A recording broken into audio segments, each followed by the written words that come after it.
इस पुरुषोत्तम संगम युग पर बेहद के बाबा ने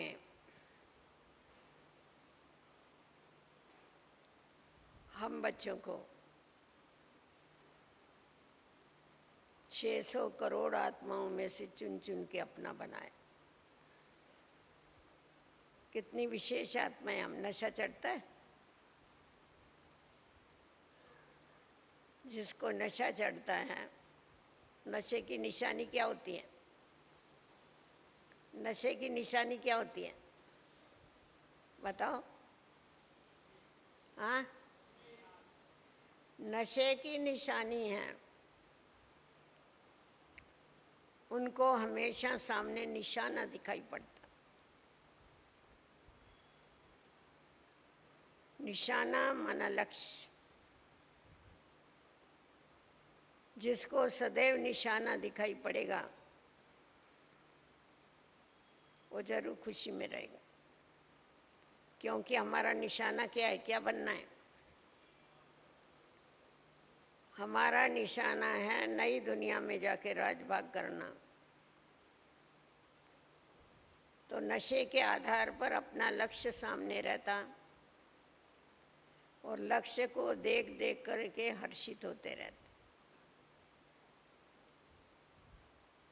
इस पुरुषोत्तम संगम युग पर बाप दादा हम बच्चों को अपने से भी ऊंचा बनाते। बाबा कहते, मीठे बच्चे, मेरी तो सिंगल पूजा होती है, शिव बाबा कहते, पर तुम्हारी डबल पूजा होती। कमाल है। और फिर बाबा कहता, मैं कुछ नहीं करता हूं, तुम ही सब कुछ करते। देखो, वैसे भी लौकिक में जब छोटे बच्चे होते हैं तो बाप उनको कुल्लों पर चढ़ाता है, कंधों पर।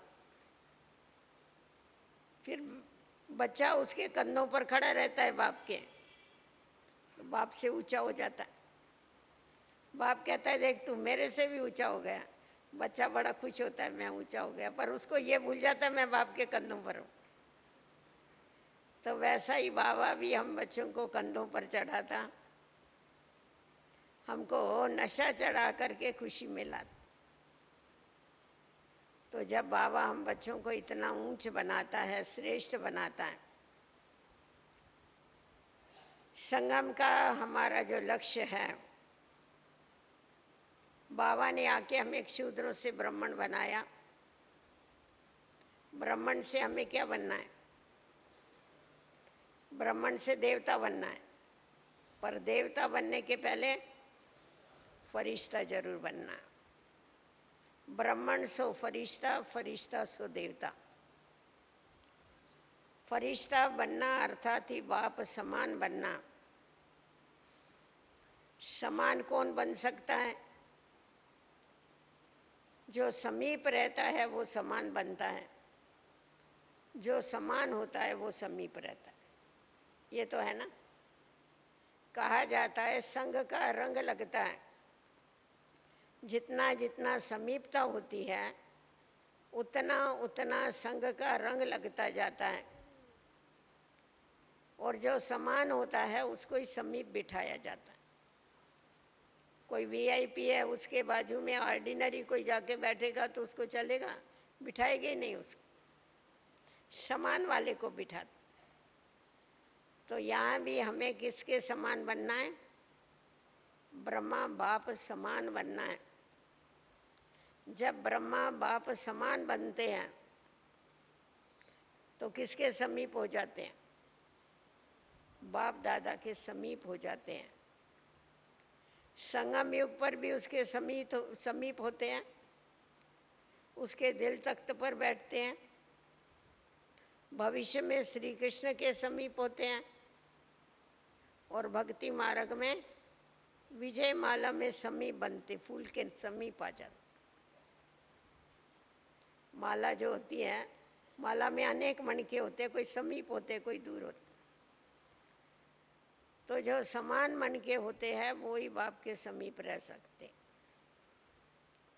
तो अभी समीपता का आधार जो बताया गया, आज का अपना विषय है, समीपता का आधार है यज्ञ स्नेही, यज्ञ सहयोग। क्योंकि ये जो यज्ञ है, रुद्र ज्ञान यज्ञ जो है, अश्वमेध रुद्र ज्ञान यज्ञ,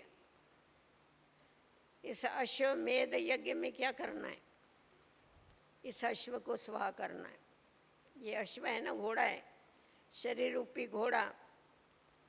इसमें, इस यज्ञ में इसको स्वाहा कर देना तो क्या मिल जाती है? अश्वमेध रुद्र ज्ञान यज्ञ। तो क्या मिलता है? राजस्व।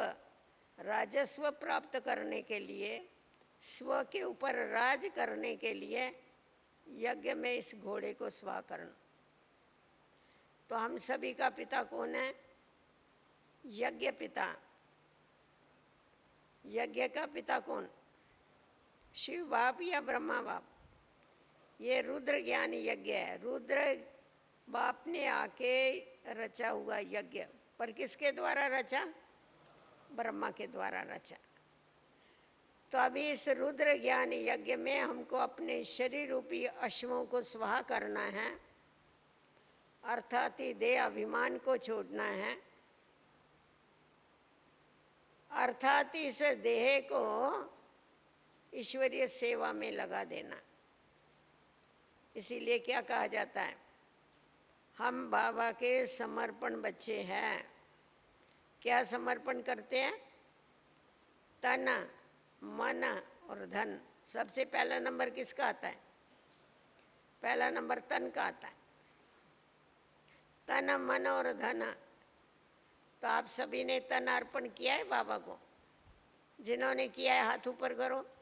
ये देखो, सब है, सभी ने तन अर्पण कर दिया। तो ये तन किसका हुआ? बाबा का हो गया। बाबा कहता है ये तन तुम्हारा हो गया, मेरा हो गया, क्योंकि तुमने मेरे अर्पण किया।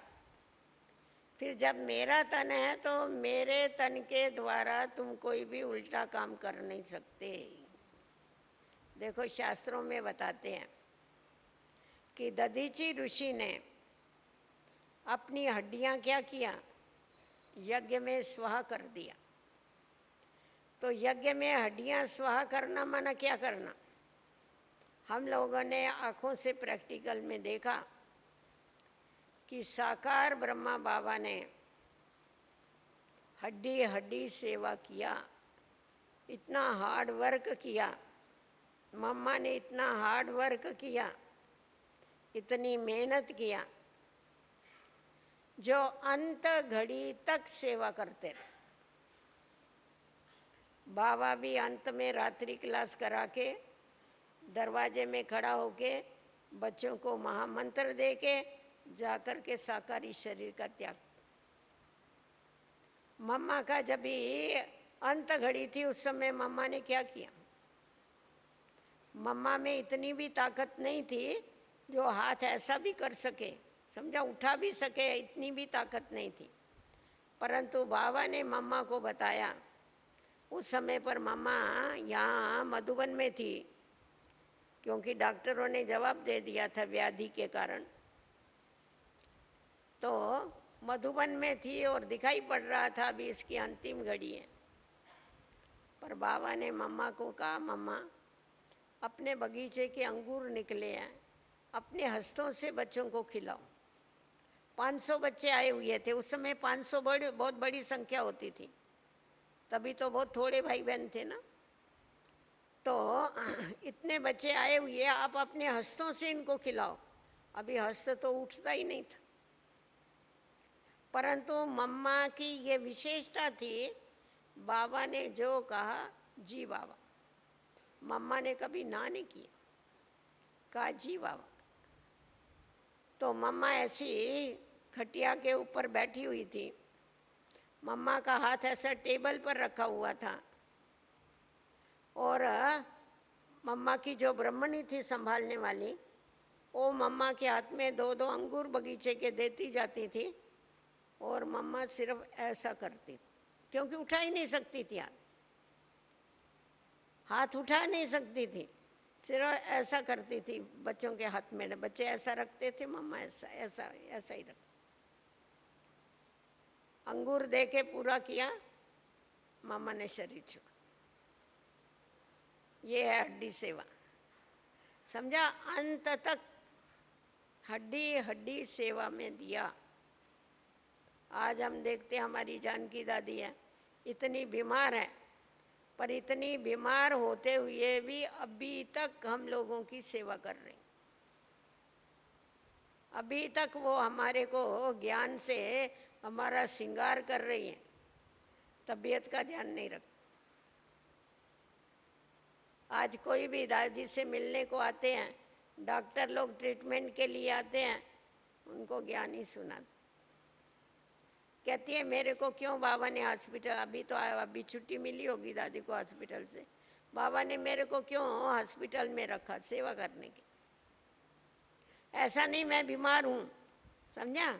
बाबा ने मेरे को सेवा के लिए हॉस्पिटल में रखा, इनका कल्याण करने के लिए हॉस्पिटल। देखो कितनी ऊंची भावना।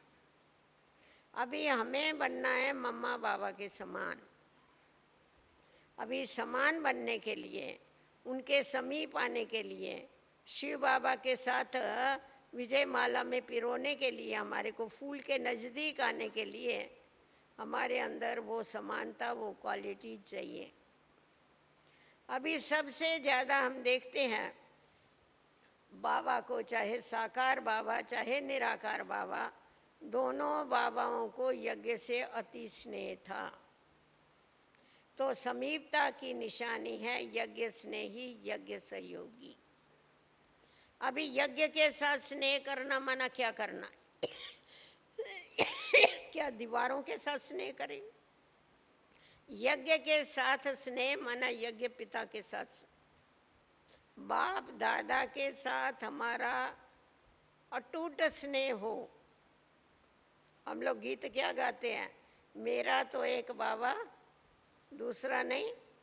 क्या गाते हो? गाओ, मेरा तो एक बाबा दूसरा नहीं कोई।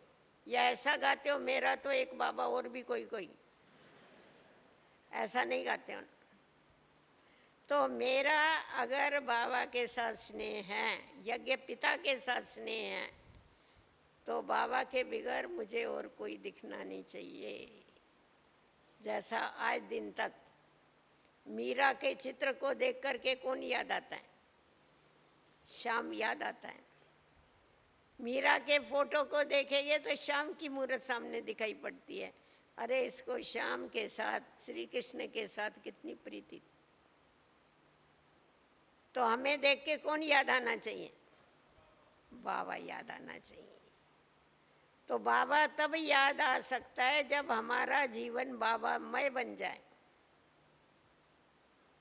हम कर्म योगी ऐसे बन जावे, बाबा की याद के बिगैर हम कोई भी कर्म नहीं करें। और बाबा के याद की जो विधि है, अशरीरी बन करके याद करना, इस देह को भूल जाना, बेघर बन जाना। बाबा कहते जब तक बेघर नहीं बने हो तब तक प्रिंस नहीं बन सकते। बेघर माना बेघर, ये घर भी मेरा नहीं, ये घर है ना आत्मा का, ये घर भी मेरा नहीं, मैं ये बाबा को दे दिए। आप देखेंगे शिव बाबा कहता है मैं निराकार हूं, मेरे को अपना शरीर नहीं है, ये तो मैंने लोन लिया हुआ शरीर है। तो शिव बाबा निराकार हो गया, उसको शरीर नहीं। ब्रह्मा कहता है ये मेरा शरीर नहीं है, मैंने तो शिव बाबा को किराए पर दे दिया, लोन पर दे दिया है। अभी वो ना ब्रह्मा का शरीर रहा ना शिव का शरीर रहा, फिर रहा किसका? तो देखो शिव बाबा के संग में आते आते ब्रह्मा बाबा भी निराकारी स्थिति में स्थित हो गया। उसने कभी ये नहीं कहा ये मेरा शरीर है। शिव बाबा ने भी कभी ये नहीं कहा ये मेरा शरीर है। बाबा कहता था शिव बाबा, मैं इसके मुख का आधार लेता हूँ, हस्तों का भी तो लेता है ना। हमारे को टोली खिलाता था, भाकी पहनता था, हाँ, पर कहता है बस मैं इतना ही लेता हूँ आधार, मैं ज्यादा नहीं लेता हूँ कुछ। और ऐसा उस्ताद था, जब भी ब्रह्मा बाबा को खांसी होती थी, शिव बाबा भाग के चला जाता था, कहता था तुम्हारा हिसाब किताब तुम चुकतू करो, मैंने थोड़ा ही पाप किया है जो मैं खांसी खाऊं। हाँ, तो भाग के चला जाता था। भले ब्रह्मा को बोले तू अभी ले, हाँ तू भले खांसता रहे। तो बाबा कभी कभी कहते थे, बहुत अच्छी चिट चैट चलती थी बाप दादा। बाबा कहते थे, ब्रह्मा बाबा कहते थे, बाबा मैं आपका रथ बना, ये रथ बना आपका, तो आप इतना तो करो ना, ये खांसी तो ठीक करो ना। बाबा कहता था मैं खांसी वांसी ठीक नहीं करता, उसके लिए डॉक्टर के पास जाओ, वो तुम्हारा हिसाब किताब है, वो तुम भोगो, मेरे को तो भोगना ही नहीं, मैं तो भाग के चला जाता। तो अभी जब भी दोनों बाबा हम देखते हैं, जो ऊंचे थे ऊंचे, जिनके हम बच्चे हैं, दोनों में से एक को भी देह का अभिमान नहीं। शिव बाबा को तो देह थी नहीं, और ब्रह्मा बाबा ने अपनी देह दे दिया शिव बाबा को, इसीलिए उसको भी, वो भी विदेही बन गया। और हम सभी ने भी क्या किया, हमने भी देह दे दिया बाबा को, तो हम भी क्या हो गए, विदेही हो गए। अभी हरेक कोई अपने को चेक करो कि हम उस विदेही स्थिति में कितना रहते हैं। जितना जितना हम देह मुक्त रहेंगे, उतना उतना इस जीवन में रहते हमें जीवन मुक्ति का अनुभव होगा, न्यारेपन का अनुभव होगा। अगर देह मुक्त नहीं होगे तो हमारी बुद्धि कहाँ ना कहाँ अटकी हो, देह में अटकेगी। और फिर जिनकी बुद्धि देह में अटकी होती है, उनकी वाणी कैसी चलती है मालूम है? क्या करे बहन जी, योग लगाने की कोशिश करते हैं पर लगता ही नहीं है, ऊपर जाने की कोशिश करते हैं पर नीचे ही आ जाते हैं वापस। अभी देखो, थोड़ी सी समझने की बात है, ये देह किसका बना हुआ है? मिट्टी का देह। मिट्टी का देह है ना, 5 तत्व मिट्टी। मिट्टी का देह क्या कहते हैं? ये मिट्टी का शरीर मिट्टी में मिल जाने वाला है। तो ये जो मिट्टी है, पृथ्वी है, पृथ्वी में कौन सा आकर्षण है? गुरुत्वाकर्षण। आप कोई भी चीज ऊपर फेंकेंगे तो कहाँ जाती है? वापस नीचे आती है। अभी हम इसमें फंसी हुई है, तो बुद्धि ऊपर जाएगी तो कहाँ कहाँ आएगी? फिर वापस ये उसको खींचेगी नीचे, नीचे आ जा। क्यों? क्योंकि इसमें अटैचमेंट होगी तो ये बुद्धि को ऊपर जाने नहीं देगी। इसीलिए मुझे सबसे पहले क्या करने का है? देह मुक्त बनना, देह से न्यारा बनना है। जब तक हम देह से न्यारा नहीं बनते हैं, बेगर नहीं बनते हैं, तब तक हम प्रिंस नहीं बन सकते, नई दुनिया में राजाई घराने में नहीं आ सकते। अभी हम देखते हैं हमारे यज्ञ पिता को यज्ञ के साथ अति स्नेह है। जिसके साथ स्नेह होता है, उसका जिसके साथ स्नेह होगा उसके साथ स्नेह करना पड़ता। आज कोई भी व्यक्ति है, उस व्यक्ति के साथ मेरा स्नेह है, उस व्यक्ति का जिन जिन के साथ स्नेह होगा उसके साथ हमें स्नेह रखना पड़ेगा। अगर हम उसका विरोध करेंगे तो वो हमारे से फिर स्नेह नहीं करेगा। वो बोलेगा अरे ये मेरे को प्रिय है और तुम क्या करते हो? मेरे को प्रिय है, तुम अपोजिशन करते हो उसका। नहीं, तुमको भी इनके साथ स्नेह करना पड़ेगा। तो अभी यज्ञ पिता का यज्ञ के साथ स्नेह है, तो हमें क्या करने का है? यज्ञ की सेवा करनी है, यज्ञ के साथ स्नेह रखना है। यज्ञ के साथ स्नेह रखेंगे, जिसके साथ स्नेह होता है उसको सहयोग जरूर दिया जाता है। ऐसा होता है ना, आपस में भी समझो 2 भाई है, घर में 3 भाई है, 2 भाइयों का आपस में स्नेह है, एक का स्नेह नहीं है। तो जिसके साथ स्नेह, अगर वो कुछ काम करता होगा ना, तो उसका जो स्नेही होगा वो क्या बोलेगा? अरे रहने दे, मैं करूंगा रहने। और जिसके साथ स्नेह नहीं होगा, वो अगर करता होगा बोलेगा भले जाके करे, करता है या नहीं ऐसा? तो स्नेह हमेशा सहयोग पैदा करता है। तो उसी प्रकार मेरा यज्ञ पिता के साथ स्नेह है, यज्ञ के साथ स्नेह है, तो मैं क्या होनी चाहिए? यज्ञ स्नेही, यज्ञ सहयोगी। यज्ञ के हर कार्य में मुझे सहयोग देना है। अर्थात मेरा सेवा के साथ स्नेह। हमेशा कहा जाता है जो चुल पर है सो दिल पर। लौकिक में भी देखो बहू होती है जो सारा समय किचन में होगी, खाना पीना पकाएगी, सब उसका गान कर, अरे बड़ी बहू बहुत अच्छी है, बड़ी बहू क्यों अच्छी है? क्योंकि चुल पर है। और जो बैठी रहेगी कुर्सी के ऊपर उसको कोई बोलेगा अच्छी? तो ये साकार बाबा मिसाल देते थे, जो चुल पर है सो दिल पर है। तो यहां भी जो सर्विसेबल बच्चे हैं वो बाबा को अति प्रिय।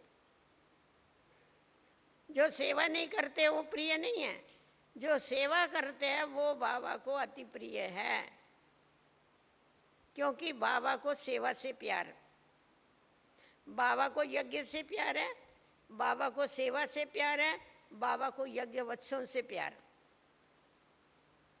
अभी मुझे खुद को चेक करना है कि मेरा जो बाबा के साथ प्यार है, प्यार की निशानी क्या है? प्यार के लिए कुर्बानी की जाती। जिसके साथ प्यार होता है उसके लिए कुछ भी त्याग करने के लिए तैयार हो जाते हैं। आजकल हम देखते हैं ना दुनिया में, किसी लड़की लड़की का आपस, लड़के लड़की का दिल लग जाता है, जाके छलांग मार के दोनों के दोनों मर जाएंगे। वो भी मरा है, वो भी मरी। अरे क्या हो गया? बोला उनका प्यार था। ये प्यार है कि मार है? बताओ। यहां हमारा बाबा के ऊपर प्यार है। बाबा बोलता है तुमको छलांग मारने की जरूरत नहीं, तुमको क्या करना है? तुम्हारा बाबा से प्यार है तो बाबा क्या चाहता है हमारे से? बाबा हमारे से चाहता है कि हम बाबा के समान पावन बने। बाबा हमारे से चाहता है कि हम आज्ञाकारी बच्चे बने। तो हमारा प्यार है तो हमें बाबा की हर एक आज्ञा के साथ प्यार होना चाहिए। वो मिसाल देते हैं ना, कहा एक आदमी था, बात करने वाला, बड़ा मीठा, बात बड़ी मीठी करता था। उसका घर ऐसा गली में था, उसके वहां उसके घर से ऊपर से परनाला बहता था। परनाला समझते हैं ना? पानी जिसमें मोरी का पानी वगैरह आता है उसको परनाला कहते थे। पहले जमाने में तो कुछ ऐसा अंडरग्राउंड वगैरह नहीं होता था, तो उस परनाले में से वो खराब पानी नीचे गिरता था। तो जो भी आने जाने वाले लोग हैं ना, बेचारे घर से तैयार होके दुकानों पर जाएंगे, ऑफिसों में जाएंगे, ऊपर से पानी गिरा, उनके सारे कपड़े खराब होते थे। सब लोगों ने उनको बहुत समझा के देखा, किसी का सुनने को तैयार नहीं, और बात बड़ी मीठी करता। फिर आखिर सब लोग पंच के पास गए। पहले लोग पंच को परमात्मा मानते थे ना, पंच ने जो बोला वो मानना ही पड़ेगा, जैसा परमात्मा ने कहा। तो पंचों के पास गए, बोला भाई कुछ भी कर, इस आदमी को तुम ये परनाला यहाँ से हटाने को बोलो। बोला अच्छा कोई बात नहीं, हम जाते हैं। तो ये पांचों के पांचों, वो जो मुखिया थे वो चले गए उसके घर में। गए तो उसने बड़ी खातिरी किया उनकी, बिठाया, खिलाया, पिलाया, और बोला बोलो क्या सेवा करूं मैं? बड़ा आदमी था, क्या सेवा करूं? बोला आपका, और तो आप तो बहुत अच्छे हैं, बहुत ये है कितनी खातिरी करते हैं, परंतु आप सिर्फ क्या करो, ये जो परनाला है ना ये यहाँ से हटा दो, क्योंकि बेचारे आने जाने वाले लोगों के कपड़े खराब होते हैं, फिर जाके स्नान करना पड़ता है, ये होता है। उसने कहा अच्छा ऐसी बात है ना, आप जो बोलेंगे, पंच की आज्ञा सिर माथे के ऊपर, आप जो बोलेंगे, आपकी आज्ञा सिर माथे पर माना, मेरे को मान्य है, परंतु परनाला इधर ही बहने वाला है। समझा? आज्ञा तो हुई तुम्हारी, पर परनाला इधर ही बहेगा जहां बहता है।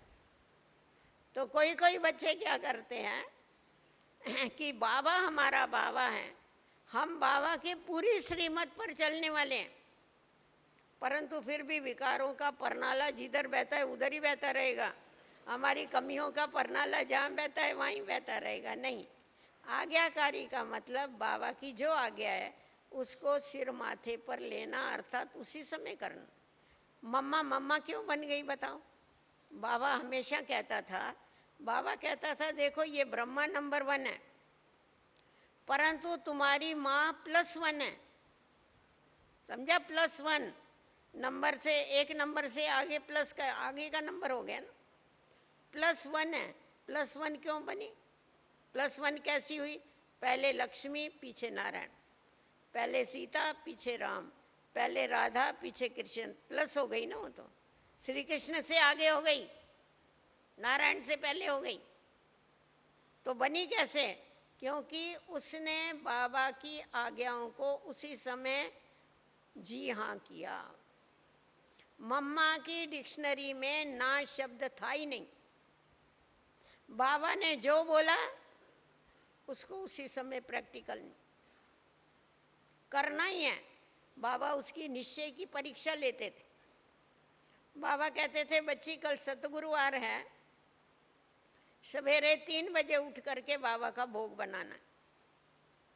अभी भोग लगेगा 7 बजे, बोलेगा 3 बजे उठ के बनाना। उसके जो सहयोगी साथी थे वो क्या बोलेंगे, मम्मा क्या जरूरत है इतनी जल्दी बनाने की, बाद में बनाएंगे तो भी चलेगा, 6 बजे भी बनाया तो भी हर्जा नहीं है, बन जाता है। हलवा बनने में 450 लोगों का कितनी देरी लगती, 350 लोग। मम्मा बोलती थी नहीं, बाबा ने कहा ना 3 बजे बनाना, मैं 3 बजे ही बनाएगी। वो 3 बजे उठ करके हलवा बना। दूसरे भले सोए पड़े, वो भी उठ के आते थे, बाद में देखते थे ये उठ गई तो हम भी उठते हैं। परंतु मम्मा को यही था कि जी हाँ, जो बोला वो जी हाँ, जी हजूर। तो जो जी हजूर करने वाले हैं उनके आगे हजूर स्वयं हाजिर रहता है, बाबा भी उनके साथ साथ खड़ा हो जाता है। तो अभी हमको देखना है कि हमारा बाबा के साथ प्यार है, यज्ञ पिता के साथ हमारा प्यार है।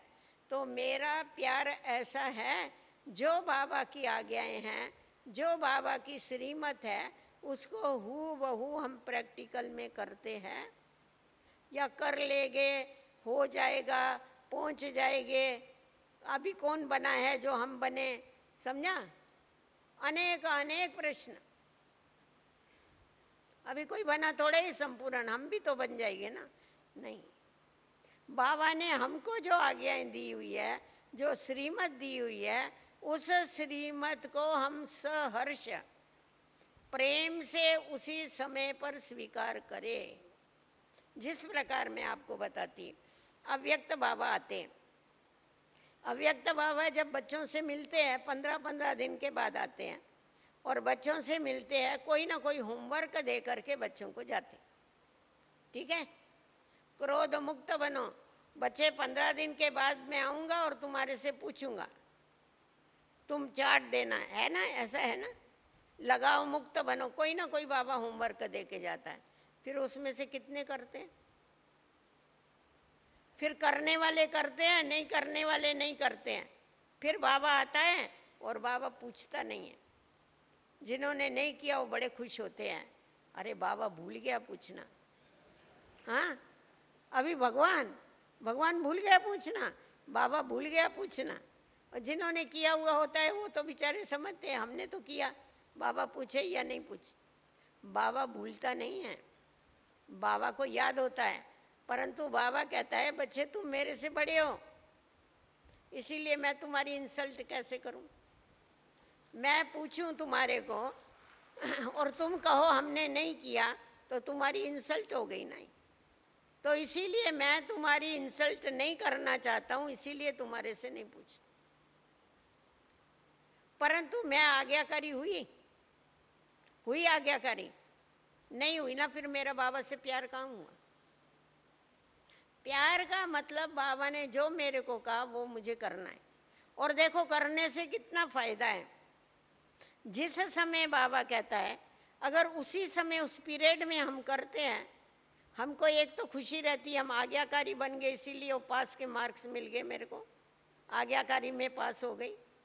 दूसरा, हम उस समय करते हैं तो बाबा की हमको एक्स्ट्रा मदद मिलती है। और तीसरा, हमारे को फिर टेव पड़ जाती है, वो करने की आदत पड़ जाती। कितना फायदा हो। और नहीं करते हैं तो बाबा ने इसके ऊपर बड़ा अच्छा समझाया। बाबा ने कहा, देखो संकल्प आया आत्मोन्नति का, बाबा ने दिया, तुमने नहीं किया, तुमने 1 मास के बाद किया वही, तो क्या हुआ? आज देखो आपको भोजन खाना है तो आप कौन सा भोजन खाना पसंद करेंगे? बासी भोजन खाना पसंद करेंगे या ताजा? कौन सा पसंद करें?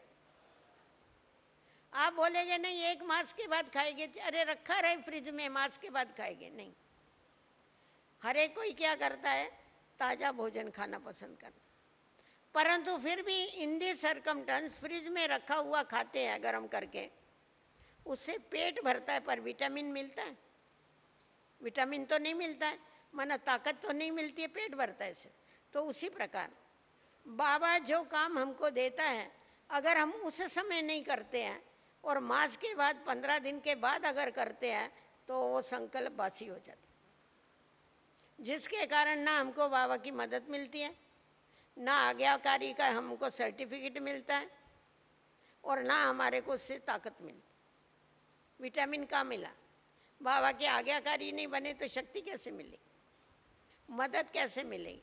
तो इसीलिए बाबा जिस घड़ी जो डायरेक्शन देता है, उस घड़ी हमारे को वो डायरेक्शन अमल में लाना है। ये अपने पास गांठ बांध के रखो, फिर गांठ बांधी हुई नहीं भूल जाना।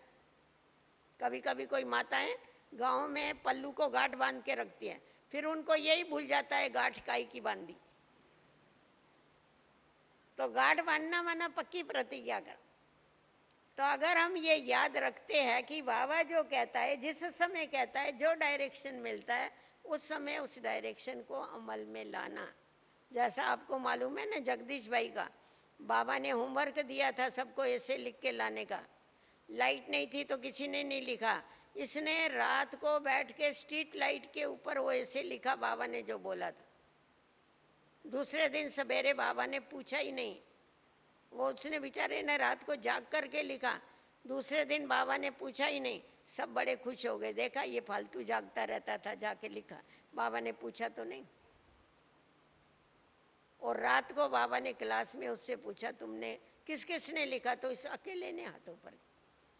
तो बाबा ने कहा तुम संजय। समझा, ये संजय का टाइटल तभी उसको मिला, तुम संजय है अंधों को रास्ता बताने वाले। तो देखो बाबा की आज्ञा पर चलने में कितना फायदा है। इसीलिए जो मेरा बाबा के साथ स्नेह है, यज्ञ के साथ स्नेह है, तो मेरे को बाबा की श्रीमत पर उसी समय वैसा ही चलना। अभी हम देखते हैं सहयोग की बात, हम सहयोग करते हैं, वास्तव में हम कोई यज्ञ को सहयोग या बाबा को सहयोग नहीं करते हैं, हम खुद को ही खुद का सहयोग करते हैं। आज देखो कोई भी तन मन धन से, मनसा वाचा कर्मणा जो भी सहयोग देते हैं ईश्वरीय कार्य में, उससे किसका भाग्य बनता है? बाबा का बनता है, हमारा बनता है? वो तो भाग्य विधाता है, उससे हमारा ही भाग्य बनता है। परंतु हम जो सहयोग देते हैं, समय के ऊपर सहयोग देने से उसकी वैल्यू होती। जिस प्रकार देखो लोग क्या करते हैं, ऐसी बहुत पुण्य आत्माएं होती है जो रास्ते रास्ते में पान पोई लगा के रखती है, नहीं आने जाने वाले बेचारे गर्मी में पानी पीवे, आशीर्वाद देवे, उसको उसका पुण्य मिलता है। परंतु वही समझो कोई व्यक्ति है जो प्यास से तड़फ रहा है, मर रहा है, उस समय अगर आपने उसको पानी पिलाया, वो पान पोई खोला, उसका पुण्य मिलता है। परंतु अगर कोई मरते हुए को आपने पानी पिलाया, उसका आपको महापुण्य मिलता। आवश्यकता के समय आपने उसको दिया ना, तो आपको महापुण्य मिल गया उससे। उससे पुण्य आत्मा बनना तो बहुत सहज हो गया। उसी प्रकार हम यज्ञ में सदैव सेवाएं करते हैं, परंतु जिस समय जिस रूप से हमारी सेवा की आवश्यकता है, अगर उस समय हम सेवा करते हैं, उसका हमारे को 1000 गुना होकर के मिलता। जैसे आज देखो इतने बड़े बड़े भवन बने, इतने बड़े बड़े भवन बने, ओम शांति भवन बना, डायमंड हाउस बना, शांति वन बना, मनमोहिनी वन बना, बने ना, ये सब कुछ बने, ग्लोबल हॉस्पिटल बनी। अभी जिन्होंने ऐसे आवश्यकता के समय पर अपना बीज बोया, उनका कितना भाग्य बना बताओ? बना या नहीं बना? वैसा तो हम हमेशा ही अपना भाग्य बनाते हैं, पर जब आवश्यकता के समय पर हम बीज बोते हैं तो उसका क्या होता है, हमारे को 1000 गुना ज्यादा होकर के मिल। तो इसीलिए सहयोगी माना सदा सहयोगी। सेवाधारियों को कभी भी मूढ़ी नहीं बनना है। बाबा हमेशा कहता था, मूड ऑफ होता है मूढ़मतियों का। कभी कभी हमारे भाई बहने सेवा के लिए बोलेंगे तो नहीं आज मेरा मूड नहीं है। अरे मूड क्यों नहीं है? सेवा के लिए मूड नहीं है। ये सेवा करो, नहीं भले दूसरा कोई करे, समझा, बढ़ाई करते हैं। मैंने तो बहुत सेवा कर लिया, तेरे को किसने सर्टिफिकेट दिया तुमने बहुत किया? खुद को खुद ही सर्टिफिकेट देते, मैंने तो बहुत कर लिया, अभी भले दूसरा जाके कोई करे। नहीं, अगर मेरे को सेवा का चांस मिला है तो मेरा काम क्या है? सेवा करना। सेवा को रिफ्यूज करना माना अपने बड़े भाग्य को रिफ्यूज करना। मेरे पास भाग्य चल के आ रहा है, मैं उस भाग्य को बोलती हूँ ए मेरे पास नहीं आना, दूसरे के पास जा। सुना?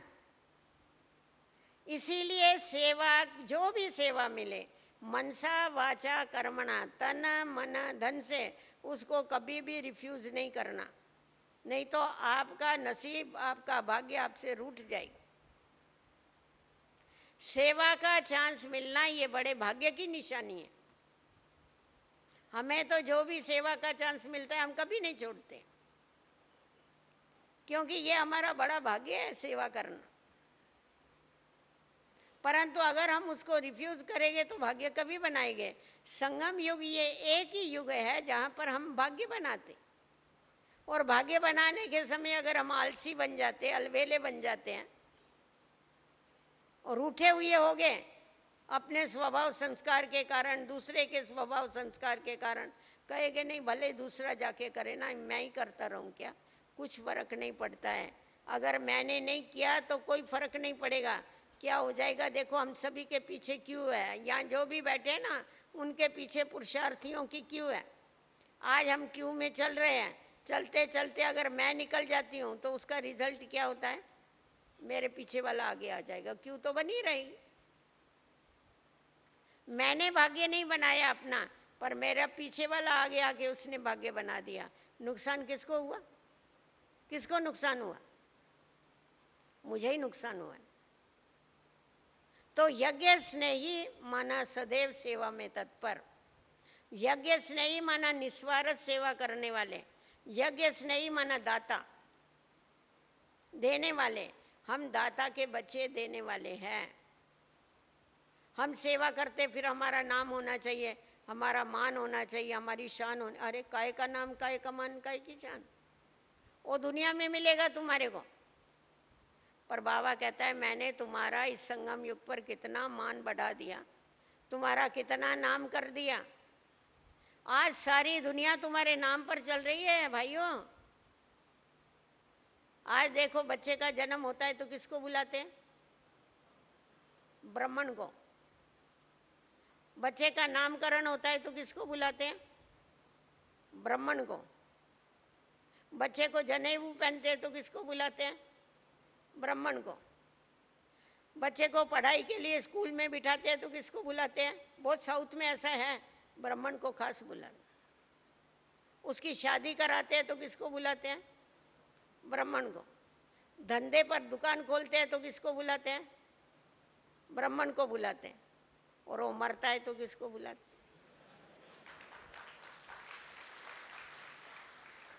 तो हमारे नाम से सारी दुनिया चल रही है। हमारे नाम से कुख वंशावली ब्राह्मण कमा रहे हैं, और क्या नाम चाहिए बताओ आपको? तो बाबा ने हमारा कितना नाम कर दिया। उसके बाद बाबा ने हमारा कितना मान किया। आप और देखेंगे, देवात्माएं हैं, महान आत्माएं हैं, धर्म आत्माएं हैं, नेताएं हैं, उनके सभी के पुतले रस्तों के ऊपर लगे हुए हैं। कभी उसके ऊपर कौवा बैठता है तो कभी चिड़िया बैठती है, तो कभी कौन गंदा करता है, कभी घर बनाता है। और हमारी मूर्तियां कहाँ हैं? मंदिरों के अंदर। हमारे हर कर्म की पूजा हो रही है। और क्या मान चाहिए बताओ आप। तो बाबा ने हमारा नाम बढ़ाया, बाबा ने हमारी शान बढ़ाई, बाबा ने हमारा मान बढ़ाया, फिर क्यों भूखे बनते हैं नाम मान शान। कहेंगे क्या करें, हमारी कदर नहीं करते, हम सेवा करते, क्या कदर करे बताओ, पूजा करे तुम्हारी। देखो जिन्होंने बाबा की याद में रह करके कर्म किया हुआ है, आज उनके हर कर्म की पूजा है। अभी देवताओं को भोग लग रहा है, अभी देवताओं का श्रृंगार हो रहा है, हर कर्म की पूजा है। अभी देवताएं विश्राम कर रहे हैं, हर कर्म की पूजा है। अभी देवताओं का भोजन मतलब उनको भोग लग रहा है, हर कर्म की पूजा कर। तो जब हमारे हर कर्म की पूजा होती है, पर कौन से ब्राह्मणों के कर्म की पूजा हो रही है? जिन्होंने बाबा को साथ में रख करके कर्म किए, कर्म योगी बन के कर्म किए। हम लोग क्या करते हैं, कर्म चालू करने के समय बाबा को याद कर, भोजन खाना चालू किया उस समय बाबा को याद किया, भोजन खाते खाते बाबा गया भूल, क्या याद रह जाता है? भोजन। तो इसीलिए क्या कहा जाता है कि सोल कॉन्शियस बनने के बजाय कर्म कॉन्शियस बन जाते। कर्म कॉन्शियस नहीं बनो, सोल कॉन्शियस बनो। एक बार आपको हंसी की बात सुनाती है। बाबा बंबई में आए हुए थे, तो आनंद किशोर दादा था अपना, बहुत पुराना, वो भी आया हुआ था, बहुत जाली स्वभाव का था। तो पुष्प शांता दादी थी अपनी, उसने आइसक्रीम बनाई थी, बाबा ने सब बाबा के साथ आइसक्रीम खा रहे थे, भोजन हो गया था। वो बड़ा फटाफट फटाफट खा रहा था, बाबा उसकी तरफ देखता रहा, हम लोग भी सब बैठे हुए। उसने खा लिया, तभी तक बाबा चुप बैठा। फिर उसको बाबा ने कहा, बच्चे शिव बाबा को याद करके आइसक्रीम खाई। बोला, बाबा पुष्प शांता दादी को बोला ना दूसरी मेरे को आइसक्रीम देवे, मैं याद करके खाऊंगा। समझा? ऐसा जाली तो ये नहीं बोला मैंने नहीं याद किया, वो बोला दूसरी आइसक्रीम देने को लगा। तो बाबा हमेशा छोटी छोटी बातों पर हमें ध्यान खिंचवाता, हंसी हंसी में, मजाक में ध्यान खिंचवाता था कि बच्चे तुम जो कर्म करते हो ना, बाबा की याद में रह के करो। अगर तुम बाबा की याद में रह के कर्म करेंगे तो तुम्हारे कर्म यादगार बन जाएंगे। तो इसीलिए तुम्हें बाबा की याद में रह के कर्म करना है, और बाबा की याद में रह के कर्म करेंगे तुम्हारे से कभी विकर्म नहीं होंगे। बाबा की याद में रह के कर्म करेंगे तुम्हारे से अयथार्थ कर्म नहीं होंगे, यथार्थ कर्म हो। कभी कभी ऐसा होता था, कोई कोई रास्ते में से चल देखेंगे एक तरफ, चलेंगे दूसरी तरफ, पैर को ठोकर लगेगी, खून बहेगा, आएगी, बाबा मेरे को ना बहुत जोर से ठोकर लगी। अरे क्यों ठोकर लगे? मैं ना बाबा को याद करके चल रहा था। बाबा बोलता था तुमको याद नहीं थी इसीलिए ठोकर लगी, अगर बाबा की याद होती तुमको ठोकर लग ही नहीं सकती। तो याद में हमेशा जो कर्म हो गए वो यथार्थ हो गए, जो कर्म हो गए वो राइट हो गए, और रॉन्ग कभी नहीं हो सकता। तो इसीलिए हमें हमेशा ये ध्यान रखना है कि हम यज्ञ स्नेही है, यज्ञ सहयोगी है। हमारे को अपनी हड्डियां हड्डियां इस यज्ञ में स्वाह करनी है, हड्डियां हड्डियां इस यज्ञ में स्वाह करनी है। अर्थात क्या करना है, अपने जैसा साकार बाबा को देखा हमने, मम्मा को देखा, अपने आराम का समय भी सेवा में लगाए। मम्मा सारी सारी रात ऊपर कोठे के ऊपर बैठ करके तपस्या करती। मनसा सेवा क्या है? जब भी देखेंगे ऊपर चांदनी में बैठ के योग कर रही। बाबा सारा समय बैठ करके बच्चों की इतनी सेवा करते हुए बाबा कितनी तपस्या करते। तो ये मनसा के द्वारा सेवा हो गई ना।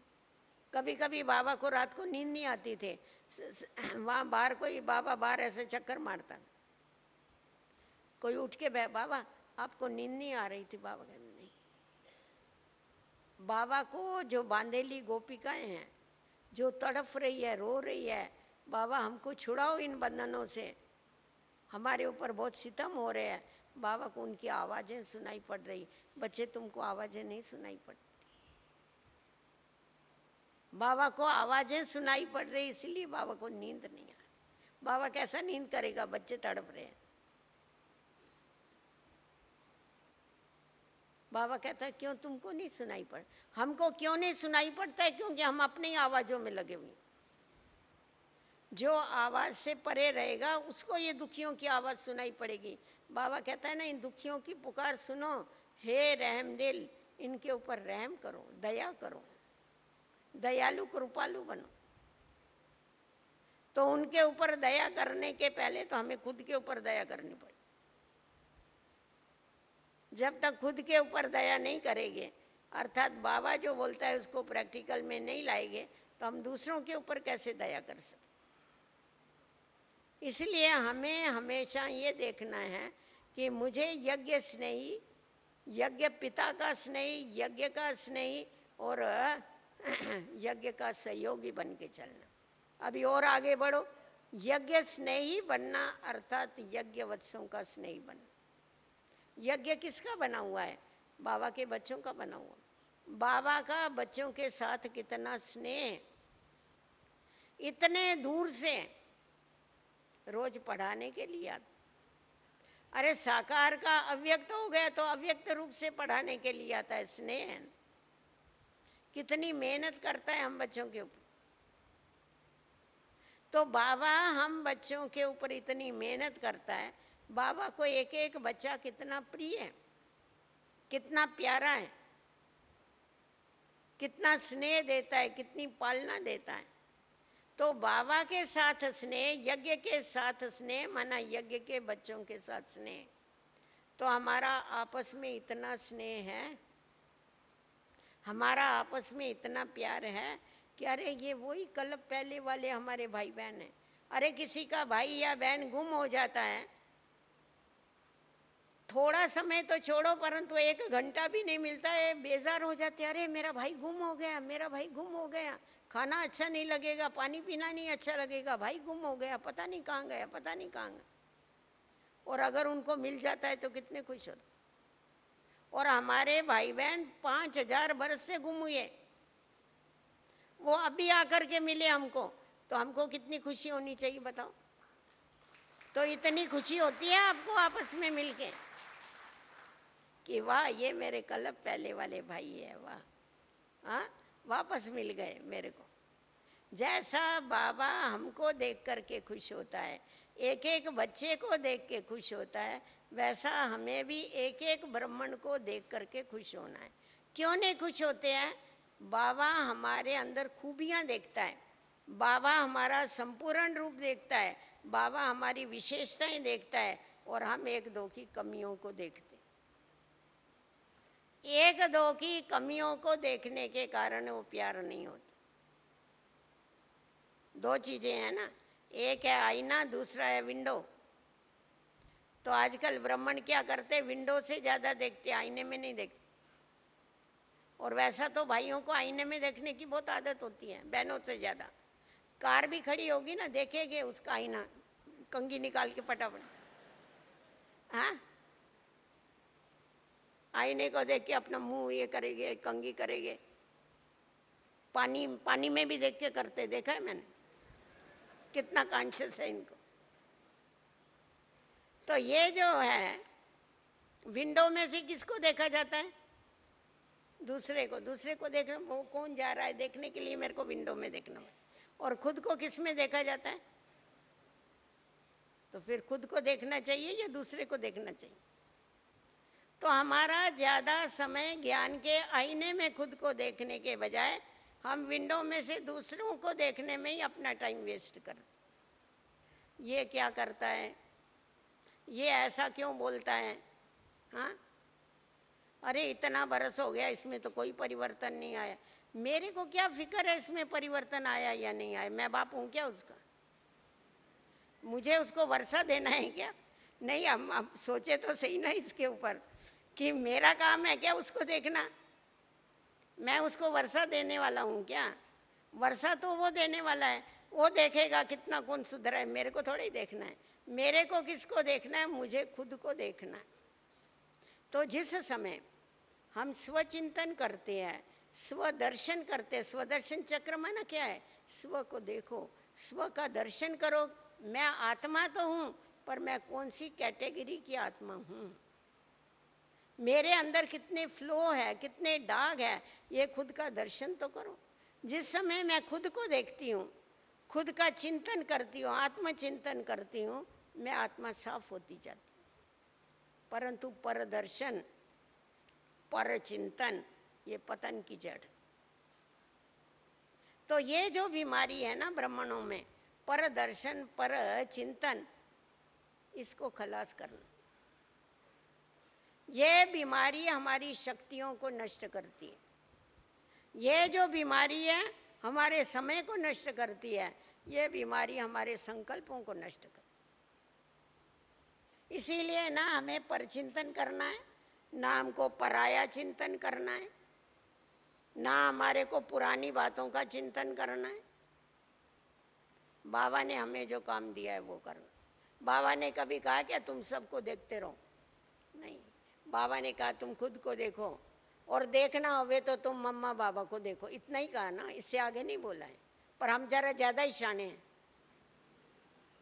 हम समझते औरों को भी तो देखे ना जरा, वो क्या करता है, मैं ही क्या करता हूँ यही करता रहूं। नहीं, तो ये अगर जब हम ध्यान में रखते हैं कि मुझे खुद का ही चिंतन करना है, खुद का दर्शन करना है, खुद में परिवर्तन करना। बाबा को ये प्रिय है, यज्ञ को ये प्रिय है। और हम जब आपस में मिलते हैं, अव्यक्त बाप दादा ने बहुत अच्छी युक्ति बताई है, जब तुम आपस में मिलते एक दो को देखते हो तो उस नजर से देखो, अरे कल पहले वाली ये देवात्माएं हैं, इनकी पूजा मंदिरों में हो रही है, ये चेतन में मेरे सामने खड़े हैं। सामने वालों के लिए आपको आदर उत्पन्न होगा, सामने वालों के लिए आपको रिस्पेक्ट उत्पन्न होगा, प्यार उत्पन्न होगा, नफरत नहीं होगी। नफरत आएगी तो खुद के ऊपर आएगी अगर कमियां होगी। तो ऐसा पुरुषार्थ करके बाप के समीप हम जा सकते, बाप के समान बन सकते। अगर दूसरों को देख करके हम अपने समय को बर्बाद करते रहेंगे और फिर कहेंगे हम यज्ञ स्नेही है, यज्ञ को सहयोग देने वाले हैं, ऐसा सहयोग क्या काम का, मत्थे का दर्द।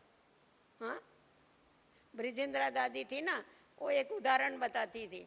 वो बोलती थी सेवा तो किया परंतु मूड खराब कर लिया, आपस में एक दो के साथ संस्कारों का टकराव हो गया। ये तो ऐसा हो गया जैसा बकरी दूध भी देती है, लेडरियां भी देती है सर। आपको मालूम है बकरी का दूध कोई पसंद नहीं करते पीना, ताकत वाला होता है। वो गांधी, महात्मा गांधी पीता था, उसका दूध कोई पसंद नहीं करते, क्योंकि वो जिस समय दूध देगी ना उस समय वो संडास भी करेगी, तो उसमें बांस होती, दूध में बांस होती। तो ये ऐसा ही हो गया, सेवा भी किया साथ में अपना भाव स्वभाव भी जोड़ दिया, तो क्या फायदा हुआ उस सेवा। तो इसीलिए यज्ञ सेवा करो, हड्डी सेवा करो, स्थूल सेवा करो, सूक्ष्म सेवा करो, जो भी सेवा करो। बाबा कहता है मनसा सेवा करो, सब सेवा में आपको समान मार्क्स मिलने वाले। शुरू शुरू में यज्ञ में अपने पास गायें थी वहाँ कराची में तो इतनी गायें थी तो उनका छेना निकलता था, गोबर, तो गोबर थपते थे, क्या करेंगे, नहीं तो गोबर वो जलाने में काम में आता था। तो बाबा कहता था तुम भले गोबर थपो, पर तुम्हारी स्थिति अगर ऊंची है तो सामने वाले को तुम्हारे में से देवी का साक्षात्कार होगा, देव का साक्षात्कार। अरे ये तो गणेश है, वाह, हाँ, तुम्हारे आगे नतमस्तक हो जाएगी। और तुम बड़ा अच्छा भाषण कर रहे हैं, क्लास करा रहे बड़ा अच्छा, और तुम्हारे को बाबा याद नहीं है, और तुम अपने ही देह अभिमान में चल रहे हैं, तो क्या होगा, उससे कुछ फायदा नहीं होगा। तो इसीलिए कर्म भले कोई हल्का भी होवे, पर अगर हम बाबा की याद में रह करके करते हैं, ईश्वरीय सेवा, हम सेवा करते हैं ऐसा भी नहीं बोलो, बाबा ने करेक्शन दिया है, हमेशा ये बोलो हम ईश्वरीय सेवा करते हैं। ईश्वर को याद रखो, सेवा करते हो तो हम यज्ञ सेवा करते हैं। यज्ञ याद आएगा ना तो यज्ञ पिता भी आपको याद आएगा। तो इसीलिए क्या होगा, आप किसी को भी नहीं देखो, देखना है तो यज्ञ पिता को देखो, यज्ञ माता को देखो, और यज्ञ सेवा करते रहो, और इससे मन इच्छित फल पाते रहो। ये यज्ञ ऐसा है जिसमें मन इच्छित फल मिलता है। जो आपकी इच्छा होवे, जो बनना होवे आप बन सकते, चाहे राजा बनो, प्रजा बनो, दास दासी बनो, जो चाहिए हो बनो। ओम शांति।